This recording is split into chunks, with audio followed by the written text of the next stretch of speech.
কেটে সে মূলত গুম করার উদ্দেশ্যেই বাকি কাজগুলো করেছে। পরে যখন দেখেছে যে ধরা পড়ে যাচ্ছে, বাঁচার জন্য সে গ্রিল কেটে পালিয়েছে।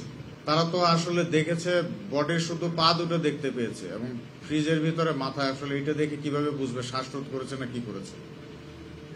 গত 9 জুলাই সন্ধ্যার পরে চট্টগ্রাম মহানগরীর বায়েজিদ বুস্তামি এলাকার পাহাড়িকা আবাসিক এলাকায় একটি চাঞ্চল্যকর খুনের ঘটনা ঘটে, যেখানে স্বামী তার স্ত্রীকে হত্যা করে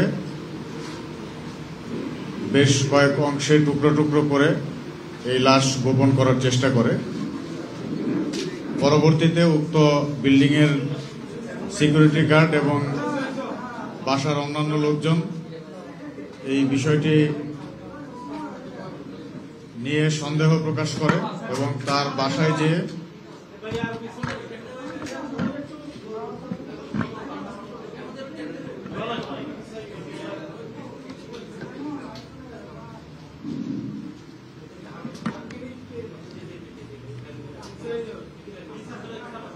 পরবর্তীতে ওই বিল্ডিং এর অন্যান্য লোকজন এবং সিকিউরিটি গার্ড তার বাসায় গমন করে এবং বাসায় গমন করে যখন দরজায় কলিং বেল দেয়, কলিং বেল দেওয়ার পরে প্রায় 30 মিনিট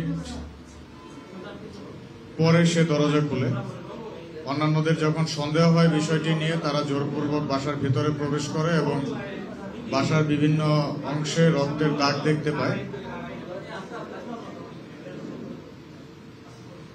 এরপর তারা বাসার বাথরুমে প্রবেশ করে এবং বাথরুমে প্রবেশ করে দেখতে পায় যে কাপড় চোপড় এবং রক্ত ছড়িয়ে ছিটিয়ে আছে এবং কমোডের ভেতরে মাংসের টুকরো দেখতে পায়। এর পরবর্তীতে বাসা খুঁজতে যেয়ে তারা খাটের নিচে খুঁজে পায় যে একটি মানুষের পায়ের অংশটুক রয়েছে। এর পরবর্তীতে সে স্বীকার করে যে সে তার স্ত্রীকে হত্যা করেছে এবং লাশ গুম করার জন্য এভাবে কেটে টুকরো টুকরো করে কমোডে ফ্ল্যাশ করছিল। উক্ত ঘটনাটি সামাজিক যোগাযোগ মাধ্যমে দ্রুত ছড়িয়ে পড়ে এবং আমাদের র্যাবের গোয়েন্দা তথ্যের মাধ্যমেও আমরা জানতে পারি। জানার সাথে সাথে আমাদের র্যাবের দল কার্যক্রম শুরু করে দেই। তখন থেকে শুরু করে গতকালকে বিকেলবেলা এই আসামি সিলেট এবং বিভিন্ন এলাকায় সে পালানোর চেষ্টা করেছে। পরবর্তীতে ব্রাহ্মণবাড়িয়া এলাকা থেকে সন্ধ্যার দিকে তাকে আমরা গ্রেপ্তার করতে সক্ষম হই। তো ঘটনার 42 ঘন্টার মধ্যে আমরা এই আসামিটা গ্রেপ্তার করতে সক্ষম হয়েছি। পরবর্তীতে আসামিকে জিজ্ঞাসাবাদে সে যতটুকু জানিয়েছে, সে দাবি করেছে যে তার স্ত্রীর নাকি পরকীয়ার সম্পর্ক ছিল। এটা তার দাবি, তদন্তে বিস্তারিত জানা যাবে। এবং আরো জানিয়েছে যে সে তার স্ত্রীর মাথা এবং 2 হাত কেটে ফ্রিজে রেখে দিয়েছিল এবং বডির অন্য অংশগুলো হয়তো কত পিস করেছে সঠিক সংখ্যা বলতে পারছে না, 15-20 বা তার থেকে বেশি পিস করে কমোডে ফ্ল্যাশ করে দিয়েছে। পায়ের অংশটুকু খাটের নিচে রয়ে গিয়েছিল যখন অন্যান্যরা যে দেখতে পায় বিষয়টা। এই ধরনের ঘটনা অত্যন্ত দুঃখজনক এবং এই ধরনের আসামিদেরকে আমরা আমাদের সর্বোচ্চ চেষ্টা করেছি আইনের আওতায় নিয়ে আসার জন্য, গ্রেপ্তার করেছি এবং আইনের কাছে সোপর্দ করব। আমরা আশা করি এই বিষয়ে আমাদের বিচার বিভাগ থেকে একটি সুবিচার আসবে। তবে প্রাথমিকভাবে তাকে জিজ্ঞাসাবাদে সে নিজে যে গল্পটা বলেছে, তার স্টোরি অনুযায়ী হচ্ছে তার যে সন্তানটা আছে তার স্ত্রী পরকীয়া করে, এই ধরনের একটা কথা সে দাবি করেছে। যেহেতু আমরা জানি না, নিশ্চিত হয়ে বলতে পারছি না, এর প্রেক্ষিতে সে তার সন্তানকে তার মায়ের কাছে পাঠিয়ে দিয়েছে এবং তাদের মধ্যে বেশ দীর্ঘদিন যাবৎ দাম্পত্য কলহ এবং পারিবারিক কলহ বিরাজমান ছিল।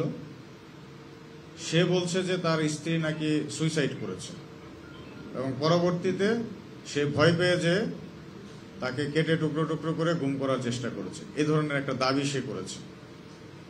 তো যেটা আপাত দৃষ্টিতে আমাদের কাছে গ্রহণযোগ্য মনে হচ্ছে না।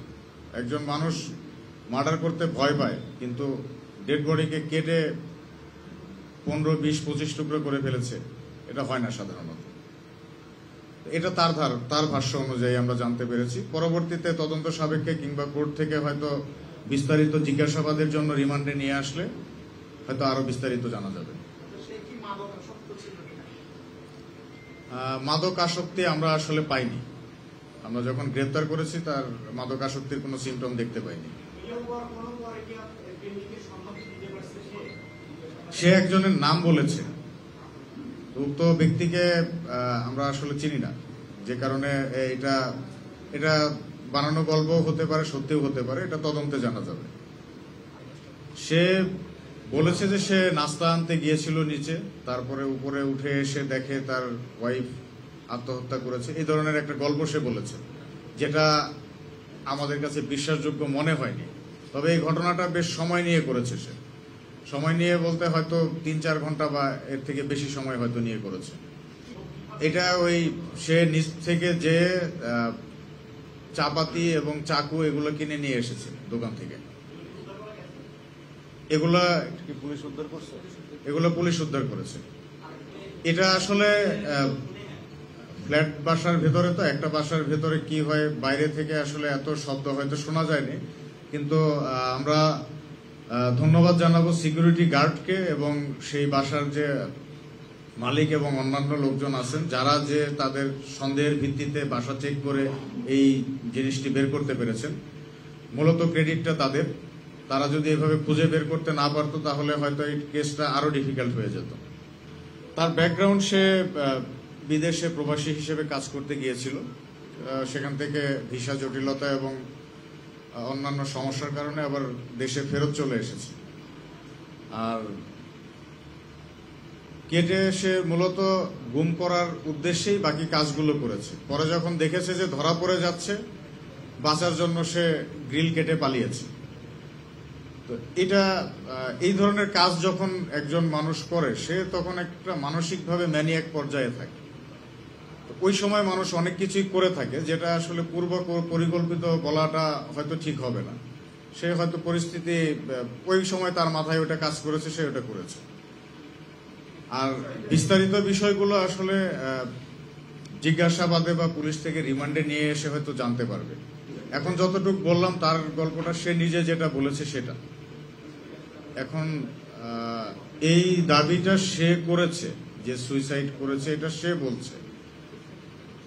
বাকি যে প্রত্যক্ষদর্শী যারা ছিল, ঘটনাস্থলে যে দেখেছে, তারা তো আসলে দেখেছে বডির শুধু পা দুটো দেখতে পেয়েছে এবং ফ্রিজের ভিতরে মাথা। আসলে এটা দেখে কিভাবে বুঝবে শ্বাসরোধ করেছে না কি করেছে?